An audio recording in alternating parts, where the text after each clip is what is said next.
BMC चुनाव से पहले एमआईएम को बहुत बड़ी कामयाबी मिली। जी हां, आपको बता दें कि इस फोटो में जो दिख रहे एक तरफ मुंब्रा विधायक जितेंद्र आव्हाड और दूसरी तरफ यूनुस शेख और उनकी बेटी साहिर शेख हैं।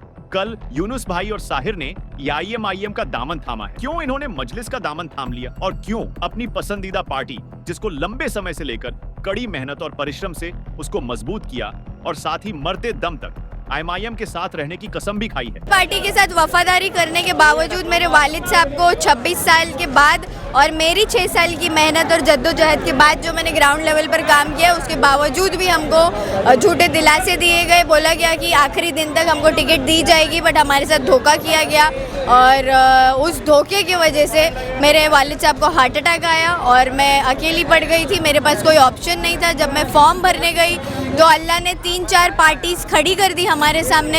एमआईएम मेरा फॉर्म लेके खड़ी थी, कांग्रेस मेरा फॉर्म लेके खड़ी थी और कई सारी दूसरी पार्टीज खड़ी थी। वो चाह रहे थे कि हमारे जैसा कैंडिडेट उनकी पार्टी में प्रवेश करे और ये अल्लाह की तरफ से एक तोहफा था एमआईएम की। मुझे अल्लाह ने सामने 3 पार्टी खड़ी रख के ये ऑप्शन अल्लाह ने चूज़ करने का मौका दिया कि साहर तू चूज़ कर कि तू किस पार्टी में जाना चाहती है। तो मैंने एमआईएम का हाथ थामा है उस वजह से। रीज़न क्या है, जब और पार्टियां भी थी, रीज़न क्या है एमआईएम को चुनने का? क्योंकि बार बार इस पर आरोप लगता है, कोई कहता बी टीम है, कोई कहता कि यहाँ बीजेपी आ जाएगी अगर आप इनको वोट देंगे। तो इन सब चीज़ों को देखते इसीलिए लगता है क्योंकि एमआईएम में सारे शेर है और शेर इसीलिए क्योंकि अल्लाह के सिवा किसी से नहीं डरते। तो दूसरे जो लोग हैं उनको इंसानों का खौफ होने की वजह से वो हमसे डरते हैं, एमआईएम वालों से डरते हैं। तो इसीलिए झूठे इल्ज़ाम और झूठे बात निकाल कर और प्रोपेगेंडा क्रिएट कर कर एक पार्टी को डाउनग्रेड करने की कोशिश करते हैं, जबकि ये रियलिटी नहीं है। अगर आप हैदराबाद जाए और एमआईएम का काम देखें तो माशाल्लाह एमआईएम ने नौजवानों के लिए, लड़कियों के लिए, औरतों के लिए, बच्चों के लिए कई सारे यूनिवर्सिटीज़, हॉस्पिटल्स और सारे फ्री के इंतज़ाम, हॉस्टल्स वगैरह करके दिए। तो मुमरा में भी कई सारी रिजर्वेशन की ज़मीनें हैं जिस पर यहाँ के बिल्डरों ने और सत्ताधारी पार्टियों ने मिलकर बिल्डिंगें बना ली है। तो हमारे नौजवानों का मुस्तकबिल के बारे में कौन सोचेगा?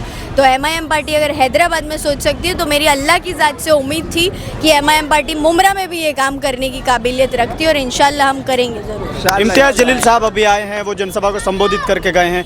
कई लोग जैसे वो भाषण दे रहे थे, तेरा मेरा रिश्ता क्या, ला इलाहा इल्लल्लाह, तो बाहर खड़े लोग कुछ ऐसा कह रहे थे कि ये सिर्फ आते और कलमे की बात करते हैं, यानी कि धर्म को राजनीति में लेके आते हैं। उनको क्या कहेंगे आप? ये धार्मिक राजनीति नहीं है। आपने नहीं देखा कोई और भी पॉलिटिकल पार्टी भाषण स्टार्ट करने से पहले कोई जय श्री राम बोल देता है, कोई कुछ और बोल देता है। सब धर्म का अपना अपना एक ये होता है और इजहार करने का तरीका होता है, अपने भगवान से कनेक्ट करने का तरीका होता है। हम अल्लाह से उस तरीके से कनेक्ट करते हैं तो हम अपने भाषण के पहले या तो अल्लाह का नाम लेकर शुरू करते हैं, बिस्मिल्लाहिर्रहमानिर्रहीम, या फिर हम बोलते हैं तेरा मेरा रिश्ता क्या, ला इलाहा इल्लल्लाह। तो इस बार आपको टिकट मिल गया यहाँ से, क्या मुद्दे हैं जो जनता के बीच आप लेकर के जा रही हैं?